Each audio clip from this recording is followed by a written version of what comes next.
C is a procedural general-purpose programming language that was created in 1972 by Dennis Ritchie as a successor to the programming language P. The main motivation was to create a language that could be used to write the Unix operating system, which needed more powerful features than B could provide. Later, it became more popular and was used to develop other operating systems like Windows and Linux, and programming languages like C++, C#, and Java, interpreters for other programming languages like Python, and it's also widely used in developing embedded systems in various industries like automotive, medical, and aerospace industries. And that's because of the low-level control over memory and hardware that it provides. And despite all the advantages that the C language has, it also has some disadvantages, like having no garbage collector, which frees up memory that a program no longer uses, meaning that the developers have to do this manually to avoid memory leaks, unlike other languages like Java that has a garbage collector that does that automatically. And also, C lacks the object-oriented programming, which can make managing large code bases more challenging.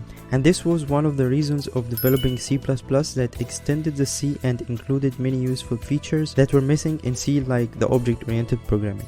If you liked this video, please hit the like button and subscribe for more programming content. Thanks for watching and see you in the next one.